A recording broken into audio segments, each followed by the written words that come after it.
fish stocks die. You can see how everything is connected. Everything's linked together. This is deviation from normal temperature map. This is over 30, or this is, excuse me, this is between 2008 and 2012. And the orange-red colors show increases from the 30-year average over that time. You see a couple of blue spots in Antarctica, but that's about it. So this is the overall, this is the true overall global picture. You see some blues off the coast of North America. If you look at that, that's where they blanket spray 24/7, shuts off our moisture. This isn't the first-year drought, we're in our 6-year drought. So from 2008 to 2012, they blanket sprayed the Pacific, we think in an effort to stop El Nino, to stop the El Nino event from happening, because that would have made global warming even worse. But what does that do to the rest of the planet when you shut off one of its natural mechanisms? So that blanket spraying all over the Pacific, it cooled the surface temperatures off there. But at what cost? At what cost? If it's killing everything inland, was that really a gainer? I don't think so. Now this is a current map right now. This is through, excuse me. No, I'm sorry. This is an older map, but it shows a sequence. I'll show a newer one here. When you see a map that's that imbalanced, it should be a red flag. That can't be created naturally, where you have half the country frying and another half below normal temperatures. So the darker colors are various stages above normal, the middle being maybe 20 degrees above normal. You throw a rock and you're in below normal temperatures. This is a recent GIS map. Now, this is important to look at this map. As you see the blue colors over Canada and the eastern US, that's where heavy, heavy geoengineering is occurring. Geoengineering can and does cool massive regions temporarily at the cost of making the overall warming worse. So you have jet stream manipulation that pushes Arctic air down. You see even the Arctic is much warmer than Canada and the eastern US. So they can cool regions, make a lot of headlines. What's the real picture? That's the real picture.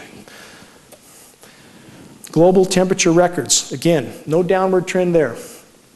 Another GIS map, ocean temperatures, everything far above normal overall. If you look through the headlines and you start looking at global news, you'll find out it's a very different picture than our media is painting. And this is important to remember. Did the media originally paint the picture of global warming? Yes. Did they have an agenda for that? To saddle us with taxes and all sorts of burdens? Yes, they did. But now I think things have gone so far, they have definitely changed directions. They've doubled down on geoengineering, and now they're trying just desperately to hide the fact that a runaway greenhouse event may be occurring right now. Because if you look at the media right now, they are definitely not pushing a warming agenda overall. Weather Channel, it's like their goal, their marching orders is to make it seem as cold as possible. And so there has been a directional change with what the media is doing. They changed their plans as well. Another GIS map, overall warming. This is ozone depletion, 84 to 97. The globe on your right shows massive depletion during that time. There's a massive northern hemisphere ozone hole, not speculation. Canadian scientists have been threatened with termination from their jobs if they talk about this. They're trying to hide it, and people feel this sun in their face and they think maybe they're just getting older. No, the UV is exponentially higher than we're being told. UV rays, this is an important graph as well. We're told by all major metering agencies that 95% of incoming UV is UVA. This is the first presentation I've done where we've had actual solid metering behind us.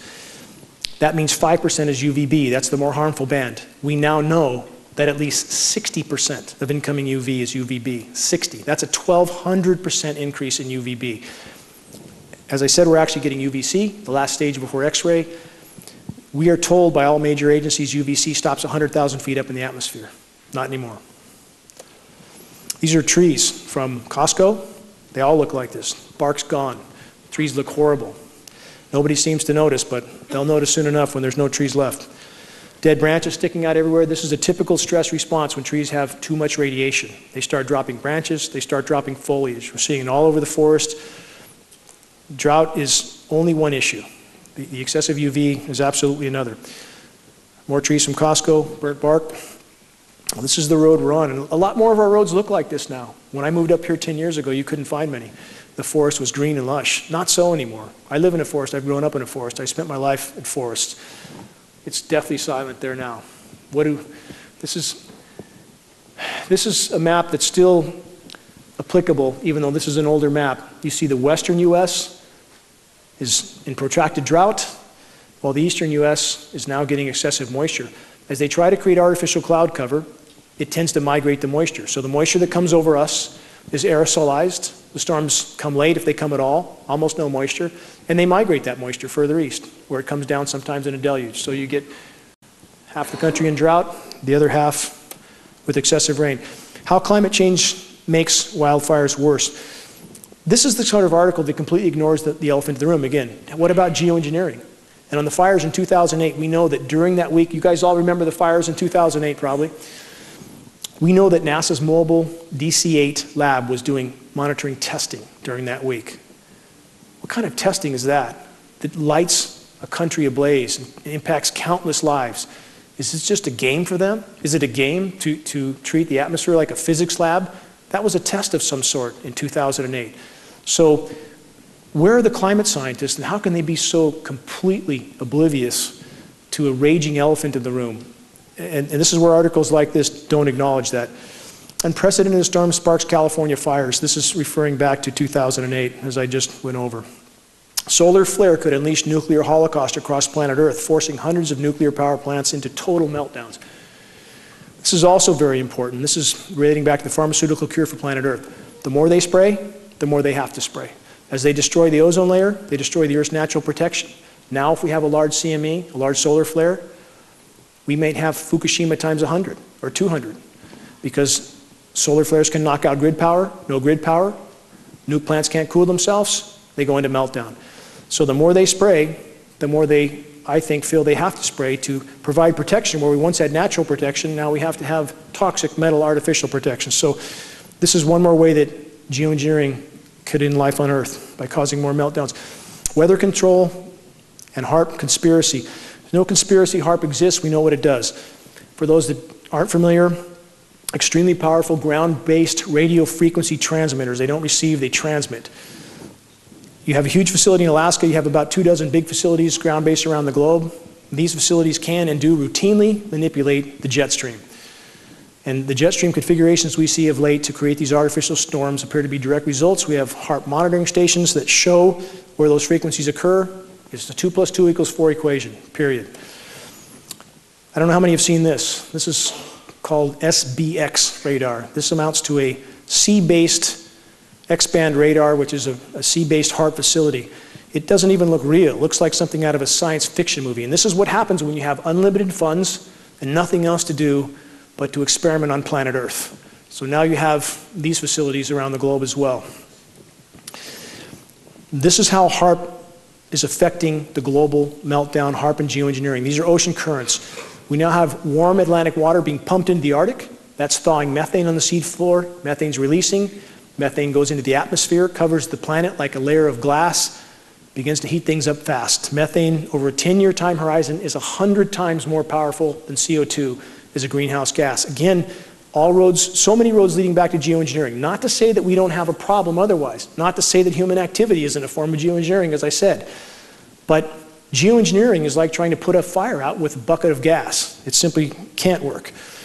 Jet stream configurations, this is important to look at. You see these radical swings, these radical dips. It appears to be what they're doing to cool the East Coast.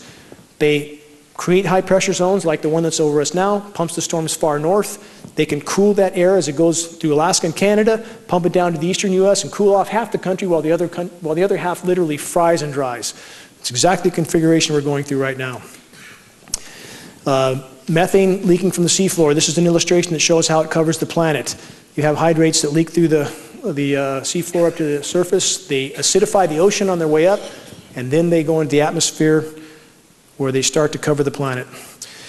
This is methane release from, this is what the scientists on the front line that are willing to speak honestly. Biggest story of 2013, methane release.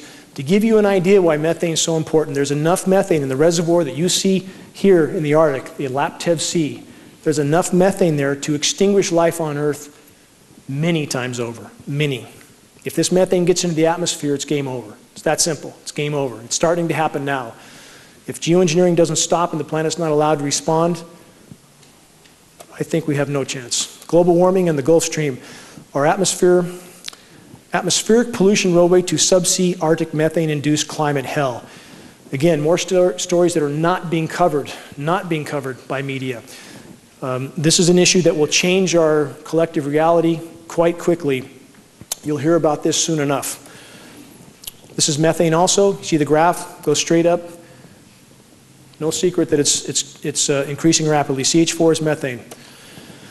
This is an important globe, paints a good picture. 2013, January 1st to 11th, on your left. 2014, on the right. You see much, much more color on the 2014 map. Methane's releasing very rapidly. To give you an idea, for about the last million years, methane was never over 700 parts per billion. About 9 months ago, it went up to 1,800. Now we're seeing spikes up to 2,350, 2,500 parts per billion. Radical escalation. I mean, unlike anything that's happened in far more than the last million years. So this is a very pertinent issue. Helping the geoengineers to sell geoengineering. When we don't understand what's happening with the climate and we go along with some headlines and we take headlines as a source of information, right now, that's what the geoengineers appear to want. Why is the U.S. government trying to control the contents of scientific journals? They want to control scientific journals because that's how they control the scientific community. That's how they create the illusion of agencies like the EPA and other such agencies that we're led to believe are there for our own protection, that we're led to believe would tell us if something's wrong. Couldn't be further from the truth. Absolutely couldn't be further. So as they control universities, which they do now quite well, they control the major peer-reviewed manuals. So you can have things like this happening in our skies, completely obvious in your face things that the scientific community will not acknowledge. And when you try to corner them and acknowledge this, I was on a radio show with Simon Donner, one of the world's most recognized climate scientists, and when cornered and asked about these programs, he tried to make the case that no matter how much it looks like they're spraying, he said, I know they're not. And when I asked him how as a scientist, he could possibly say that he knows there's no spraying going on, click, I'm off the air, that fast. So this is what you have. You have a completely controlled system, and that's why we can have things like this happening without any media acknowledgement, any academia